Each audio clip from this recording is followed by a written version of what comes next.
Welcome to Between the Before and After, a podcast about the stories that shape us.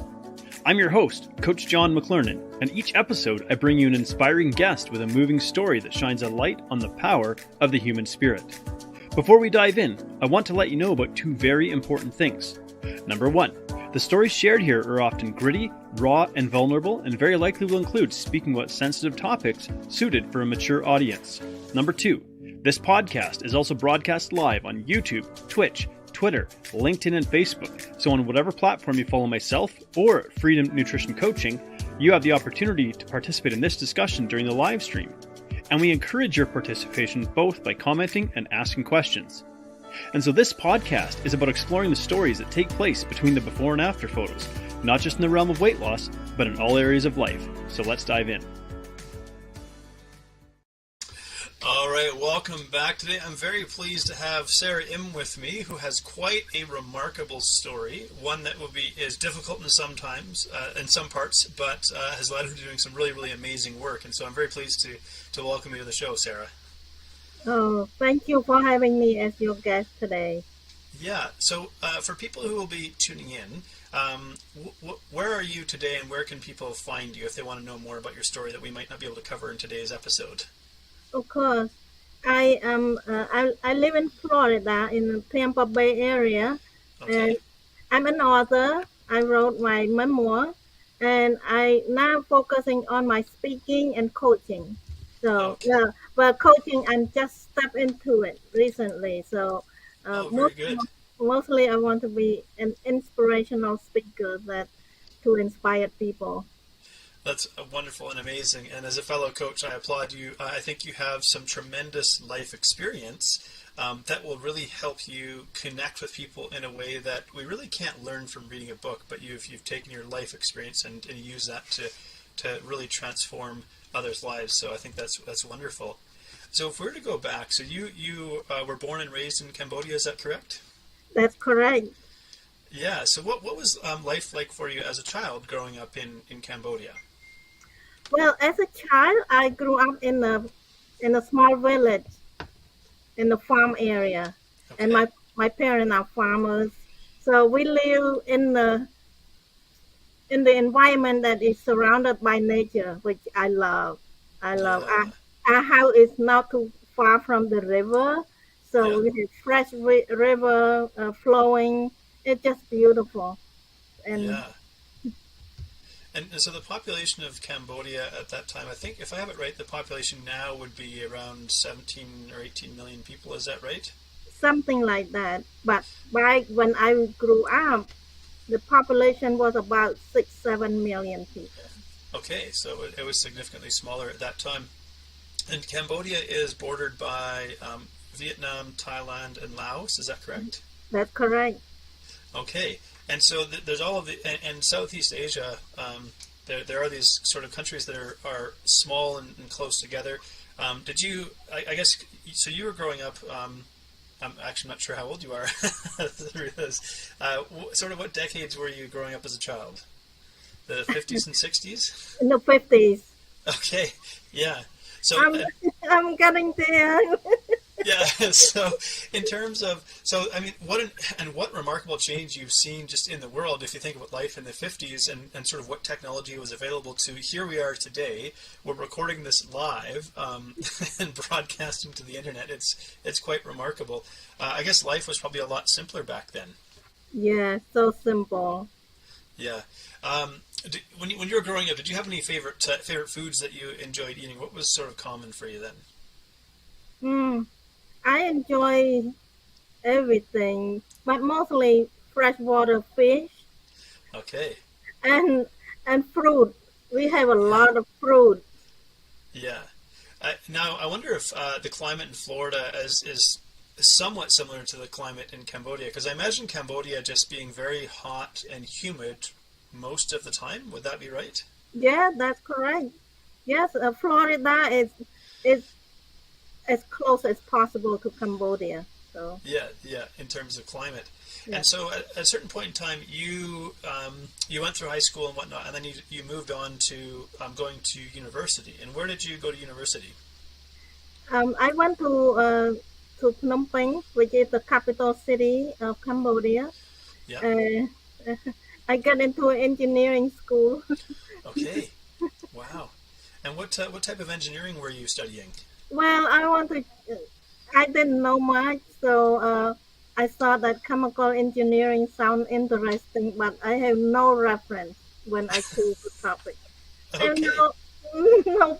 nobody's around for me to ask how is it like? Nothing.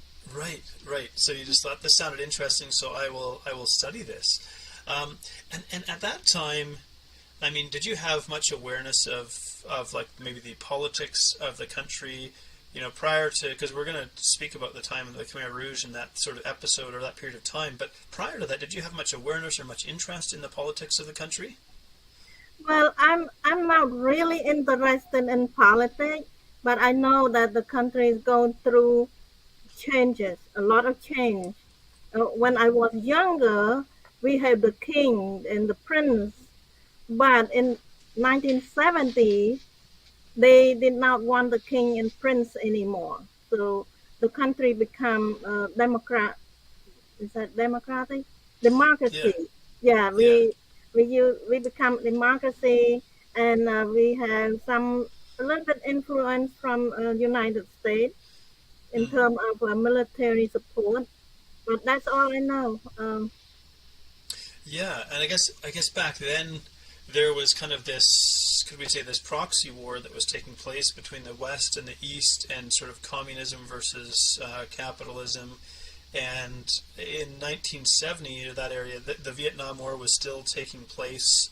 I believe it went on until 1973, or I should actually know my history a bit better. But so you have next door the Vietnam War. Now, growing up, what did you hear about the Vietnam War? Well, I I just don't understand why the war keep going. Why it's always the war. I did not Mm. understand because I was so young, and back then we don't have TV that is very accessible all the time. Everything that we learn a little bit is through the radio. And Mm. as a child, who want to sit in front of the radio and listen to all those boring news? Fair enough. Yeah, when you could be playing outside in nature and enjoying peace, and so Yeah. yeah, no kidding. And so you went to university to study chemical engineering, and then sometime at this time, the Khmer Rouge political party, are they a political party, or they were a political organization? Political organization. They rose to power in the country, and was it really really sudden? And was it a surprise when this happened? It's not quite as a sudden, but I know that they sneak in, in to take away some of the youth, Hmm. and some teachers from school. They have their propaganda that the communism is much better than capitalism, and there will be no poor people, no rich people. Everybody will be the same level. So that's their propaganda. And some of the people that are dealing with difficult life, Hmm. kind of they are attracted to that Yeah. idea. Right. They're attracted to the promise that, hey, there's going to be no rich people. We're going to share everything equally. But as we've witnessed, sort of playing out in real life, it doesn't seem to work so well. And so they came in and they started.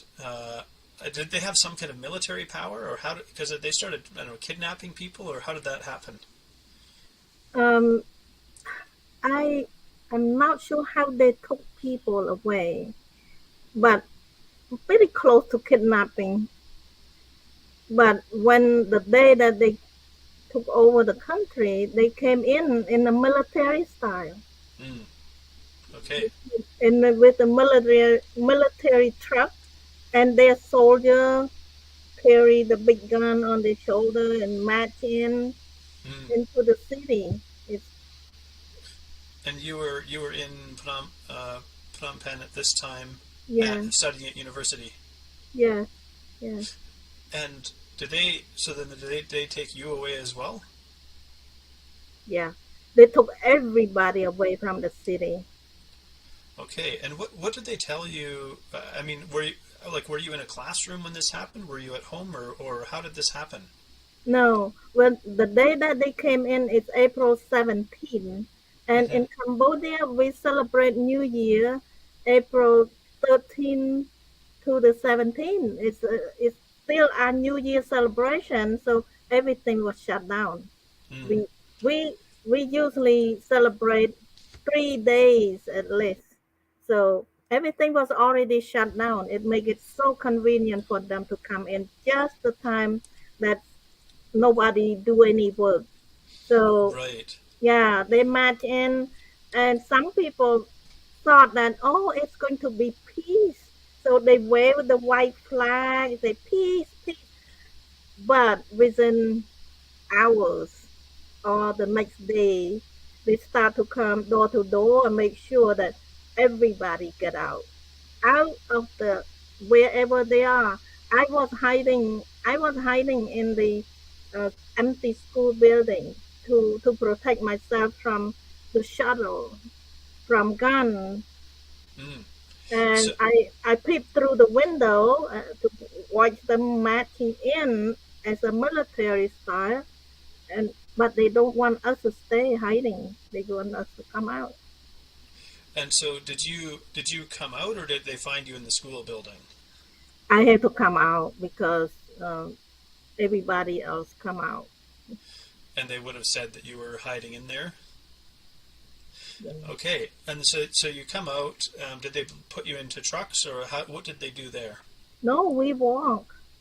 Walks. They made you march or walk, I guess. Yeah, all of us walk in the crowded street because everybody come to the street at the same time. Imagine about 1 million people in the city, and we all pour in into the street.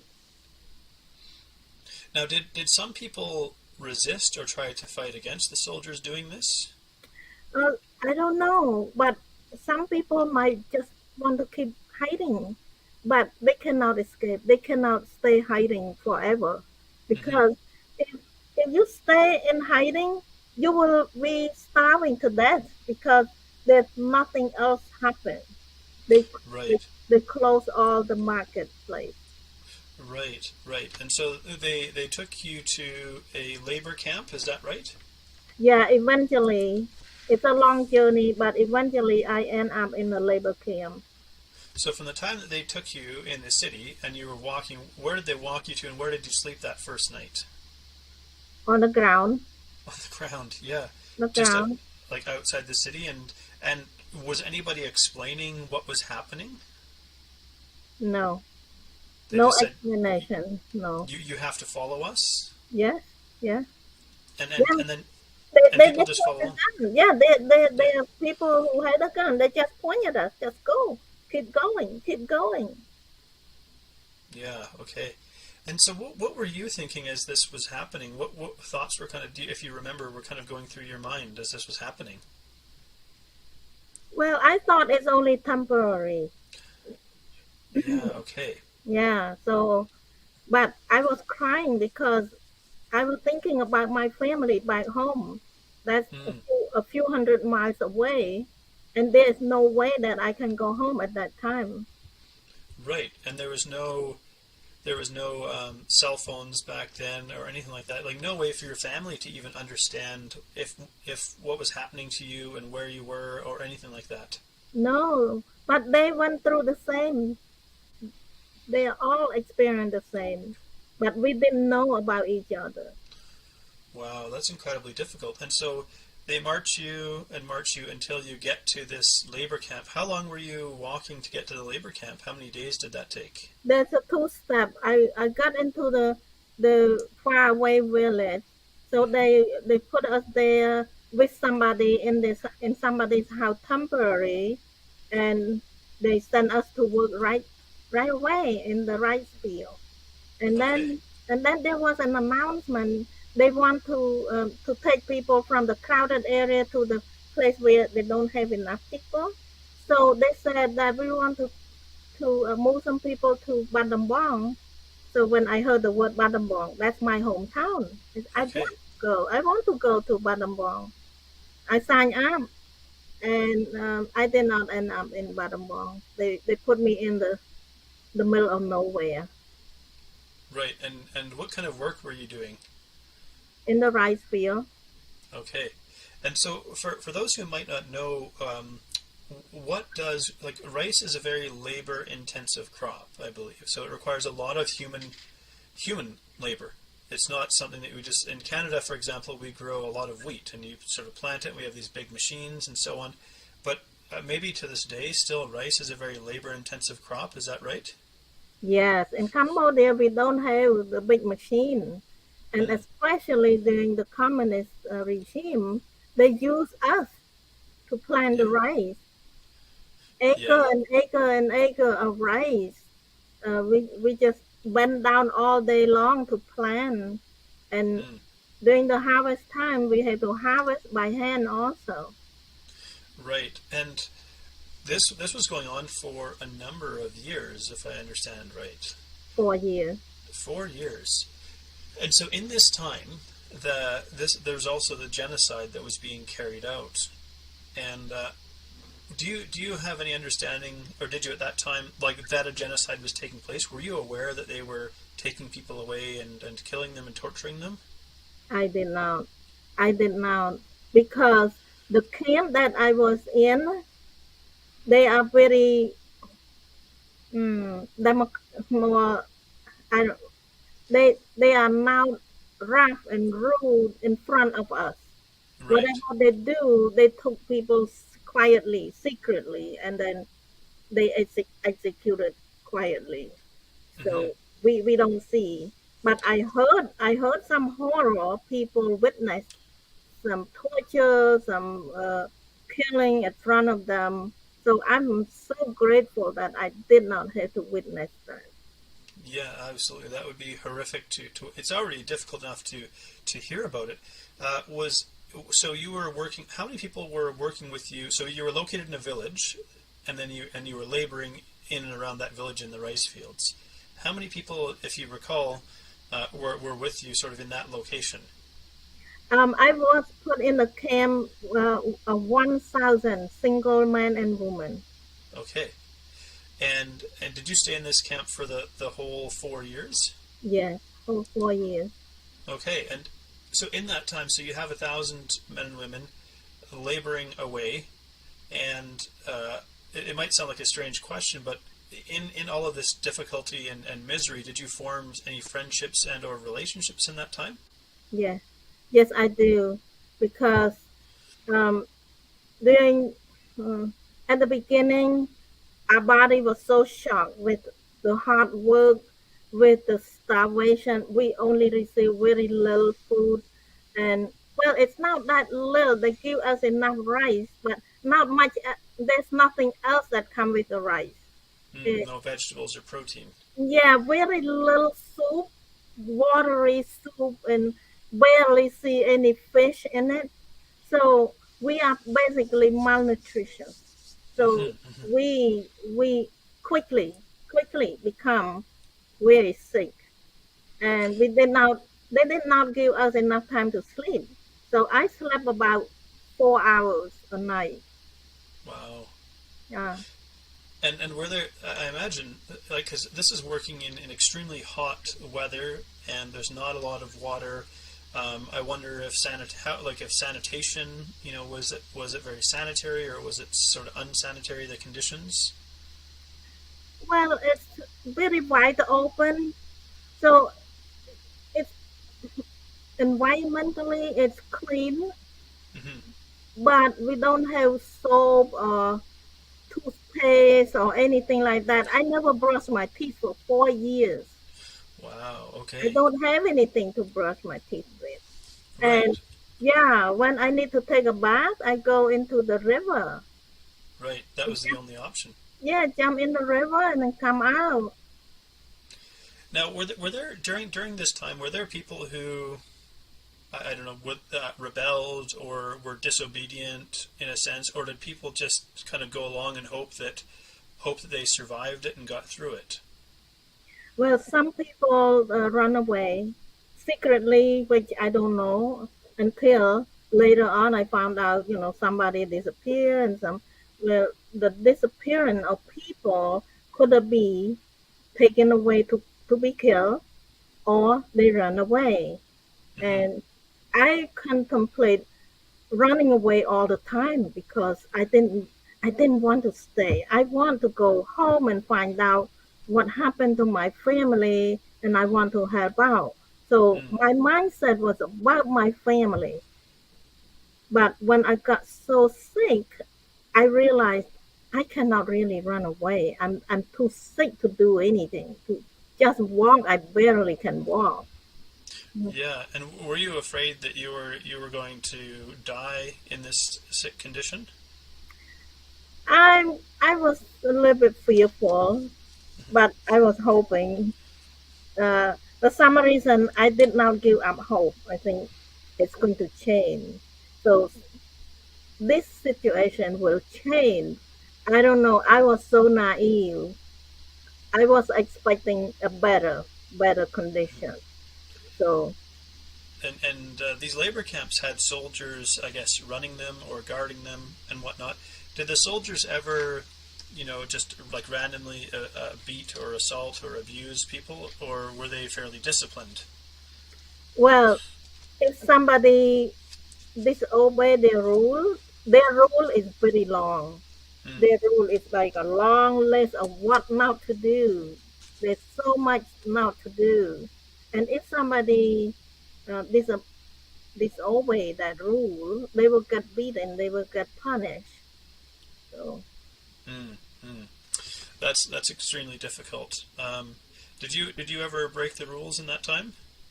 no, no, I don't want to be beaten. Fair enough. Yes. Yeah.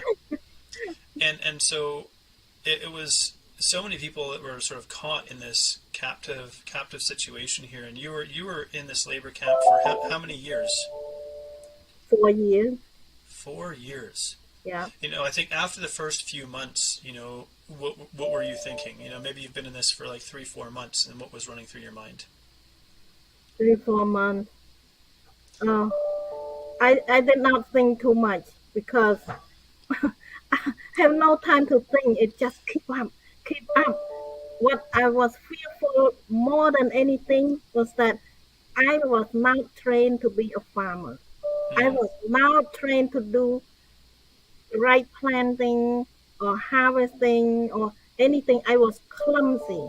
And Hmm. I know that if I get caught, they will punish me big time because a lot of people was accused that, you know, we come from a Right. lifestyle that they hated.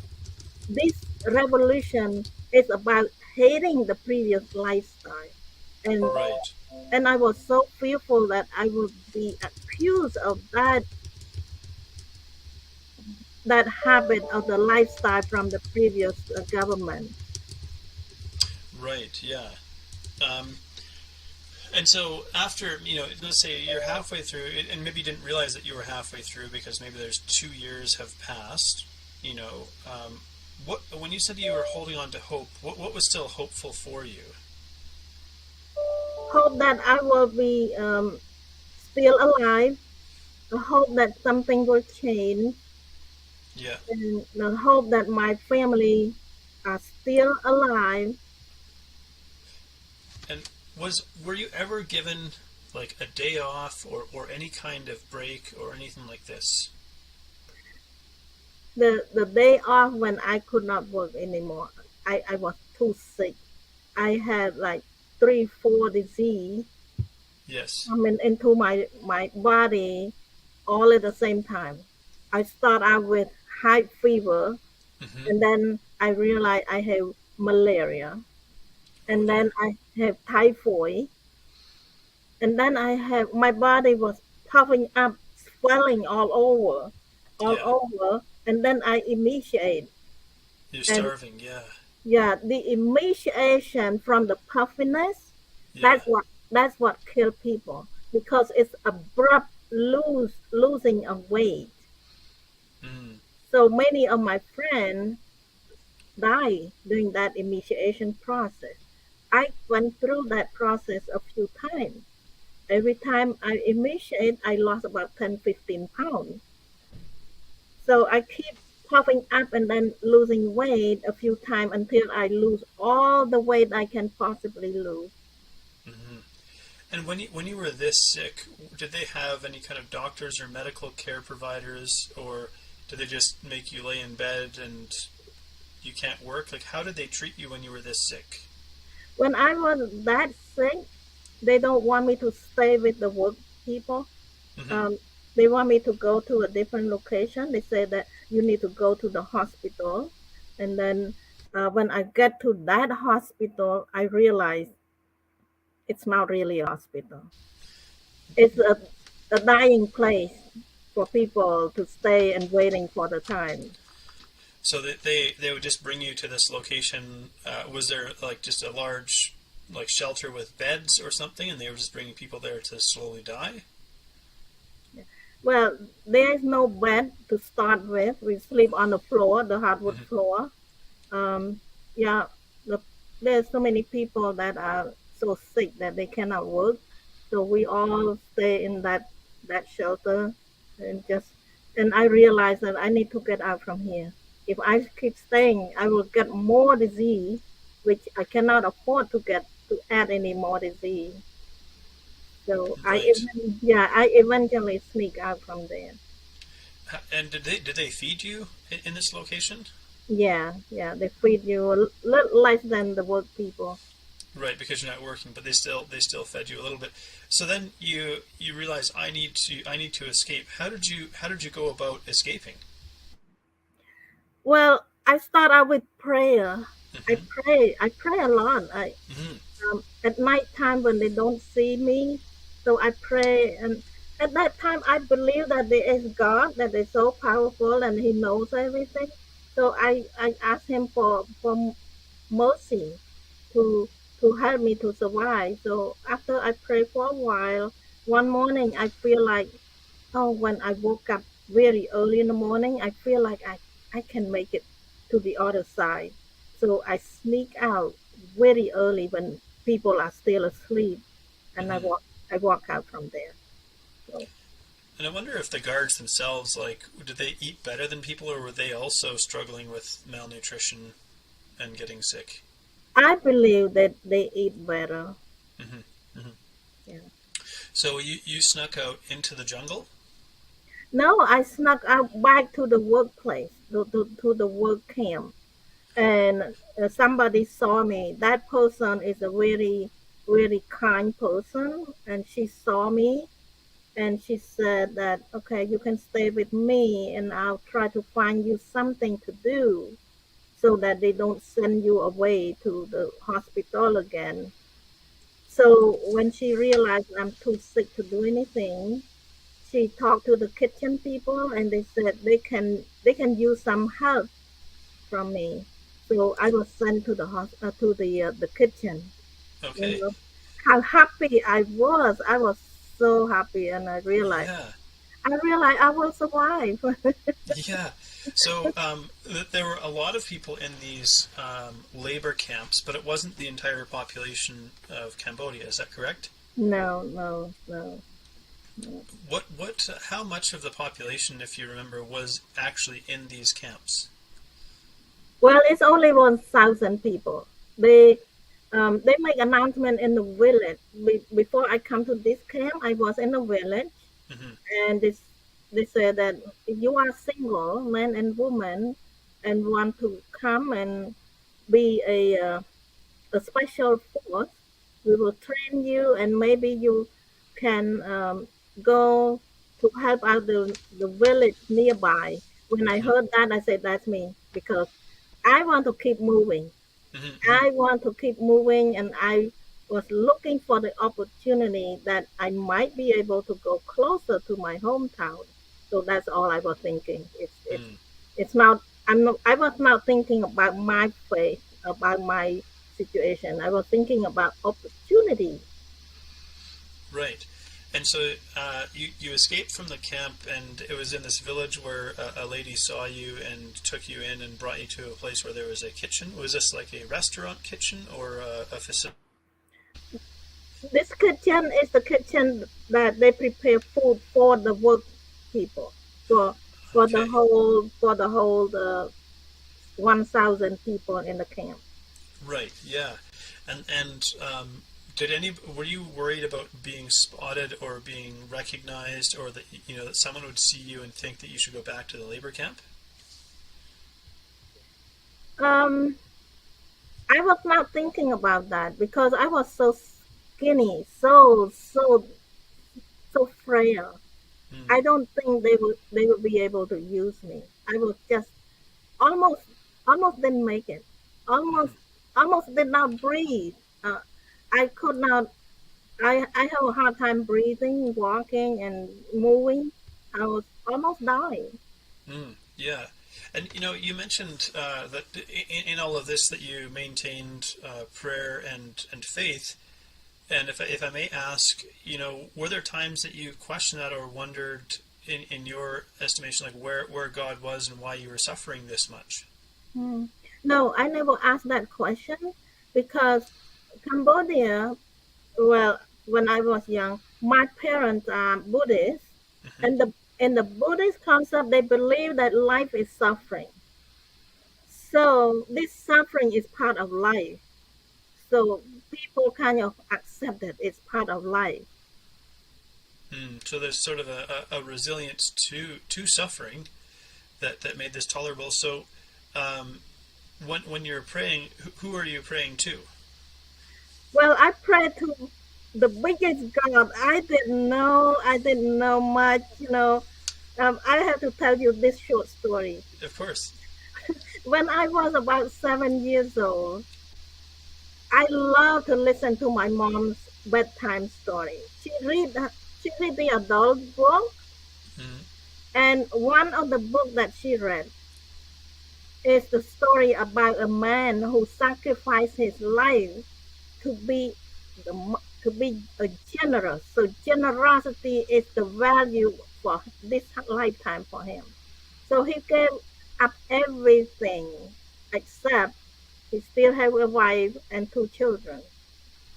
But at one point, there was a mean person who dared to come and ask him to give up his children and his wife. So this mean person dragged his wife and his children in front of him and then beat them up because they didn't want to come with him. So when God saw that, he sent the angel to come and rescue the children and the woman. From this story, without asking, without questioning and everything, I accepted. I interpret in my mind that they're God. God knows what. yeah. So when the time that I need help the most, I pray to that God, the biggest God. Okay. And you got help that you needed. Um, and so, how long were you in the kitchen, working in the kitchen, and what sort of brought you back to health? Well, working in the kitchen is it's more like a treatment itself. It gave me the time to rest, to work in the shade, to have more access to food, and to Mm, sleep better, to rest better. So mm. gradually, I felt better and gained more energy and looked better for several months. Yeah. And when you were in the kitchen, did you learn anything more about kind of what was taking place during this genocide, or was it still fairly mysterious? It's still mysterious to me. Yeah, I did not know anything around it. You know, whatever they do, it's just in secret. Mm-mm. And when did this come to an end for you? Then because how long you were in this kitchen. So when did it come to the end, and you kind of got to move to the next stage in your life? Well, when they saw me look better, they pulled me out from the kitchen and throw me back into the rice field. Wow. So, what was that like then to go back to the labor camp after being in a much nicer work environment? I know I could be grumble. I was disappointed. I'm not a saint, but my disappointment it just gets settled quickly. I'm still grateful that I have this opportunity to recover my health. Mm. So I'm grateful that I have that time to recover, to restore my health. So I endure the next almost more than 3 years. So altogether, from the beginning to the end, it's 4 years. So at the end of 4 years, there's some commotion that's going on. I heard some guns, some rocket sound in the far distance, and I know there's some kind of fighting somewhere. So this camp got moved. They moved the camp. So the camp is now like in the brick building locked up. No, it's very wide open Mm. and surrounded by guards that have guns. They are ready to shoot anytime somebody do something wrong. Mm-hmm. So that's the environment that we were in. So they start to move the group, move closer and closer to the jungle. When I realized that we are cutting down the jungle to make place to sleep at night, and I start to wonder, wow, we are moving closer to the jungle. This is wrong. I'm not going to keep going with them. My mind was still at my family. I want to go to my family, not go to the jungle. So finally, God gave me a courage to escape. So Okay. now escape by myself. At that time, I was frail again because my health declined. I was very frail, so I asked 3 friends to escape with me, and they agreed to come with me. So we plan out our strategy because we just notice where the gods stand, where they look, and you know, just map out a little bit. We are not that good, Right. But you're going to try and do something. but we try to not to get shot right away. So Right. we wait until nighttime. As soon as it's getting dark, it's not hard to get dark in the jungle. Right. There's no electricity and anything. So as soon as it gets dark, we hold hand and we start to walk as fast as possible and don't make any noise. We get out.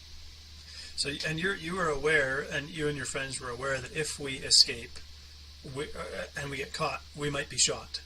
Oh, right away. There's no question. There's no question. We will now survive. And so you were at this stage, you were ready. You would prefer to be caught and shot than to stay in that labor camp Yes, yes, because you felt that if you stayed any longer, that you were going to die anyways. yes, yes. Because Yeah. there's no freedom and there's no family. My goal is to get to my family. Mm. Mm. And so, how long were you? So you traveled through the jungle. How long? How many days was your journey of escape? One Or one night, get out from that captivity. So we are far away from them, hmm but we still walk a long walk into the village. And then we saw people in the village later, and we start asking for direction to go to my hometown. But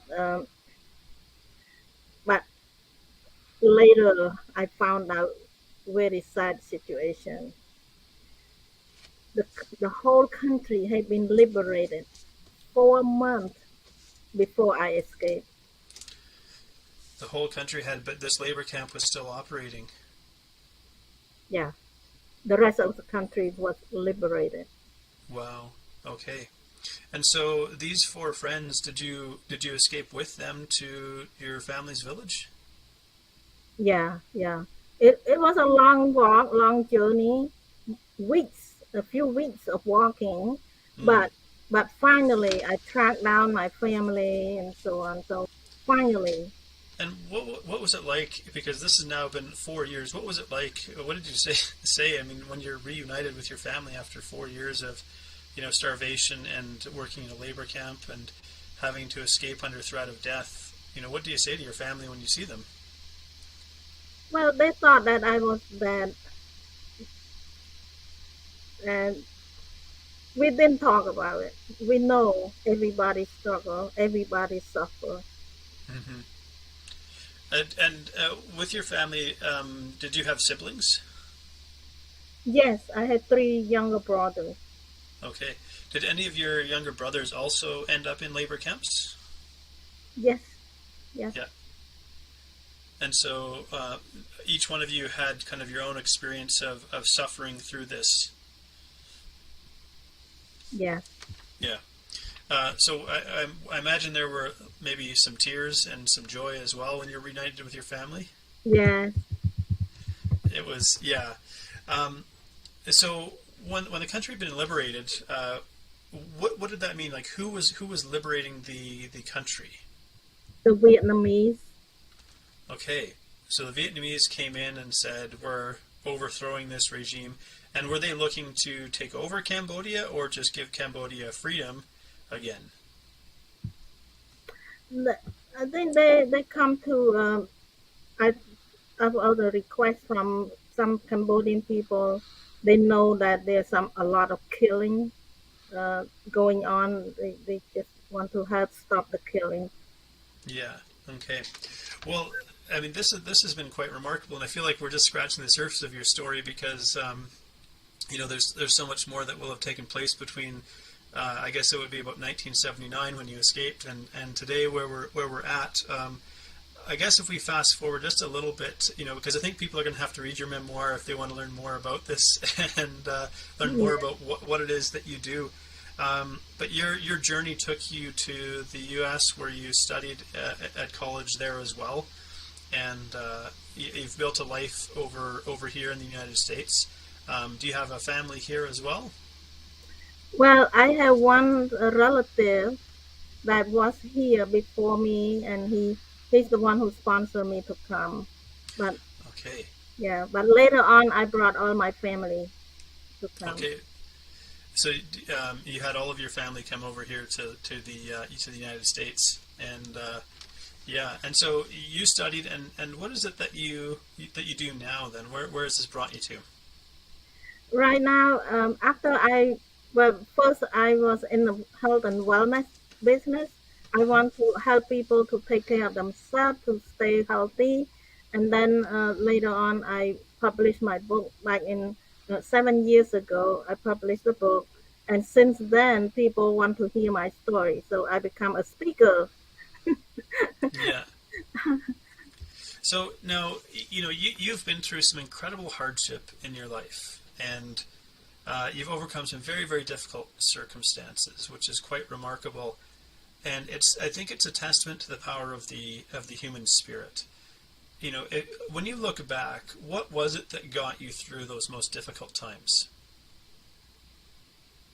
When I look back, I think my hope, Hmm.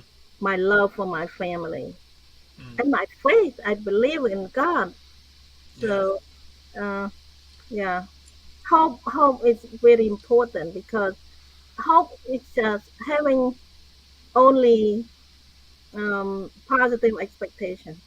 Okay, I love that That's having only all. I love that having only positive expectations. I'm curious, the friends that you escaped with, did you ever speak to them in the years after having been in the camp? um, after the camp. Yeah, you said those three friends that you escaped with to the village. Did you ever see them again? Oh yeah, yeah. They escaped with me, and then they stayed with us for all this year until I escaped out of Cambodia. Okay. And did you stay in touch with them? No, they all scatter. Okay. You would share I would think you would share quite a bond with them, having been through such experiences. Yeah, well, we still love each other. We still support each other, but they need to find their own family as well. Yeah, yeah, absolutely. Well, if people would like to learn more about your work or connect with you, we'll put the links in the show notes as well, where they can find you and get a copy of your book and connect with you. I appreciate you sharing your story. I feel like we've only scratched the surface, and so you've been very generous with your time. If you were to just offer people one little maybe nugget of wisdom that people could take away from this conversation and to be inspired by, what would you like to share with people? Oh, I suggest that hold on to your purpose. Mm-hmm. We need to have a purpose in life. For me, at that time, my purpose was to reunite it with my family. Mm. So the purpose had to be bigger than ourselves. I did not want to just survive for myself. I survived for my family. Mm. That's amazing. So, yeah, if you have the purpose that is bigger than yourself, you will do better. It's something that can give you the strength and the will to live. That's amazing, just to think about a purpose that is bigger than yourself. Well, Sara, it's been such a pleasure getting to know you and your story. Thank you so much for joining me today. I really appreciate that. Thank you so much for having me today, and appreciate your time. All right, take care. Thank you. Thank you so much for tuning in to Between the Before and After. If you've enjoyed this episode, please like, share, subscribe, or leave a review, because that helps this podcast to reach and inspire more people. I love exploring the stories that take place between the before and after, the powerful experiences that shape who we become. And I love human potential. I love the possibilities that lie within us. So whatever you may be up against, I hope these stories inspire you, because if you're still here, your story's not done yet, so keep moving forward. Anyone can come from any place of brokenness and destitution and build an amazing life.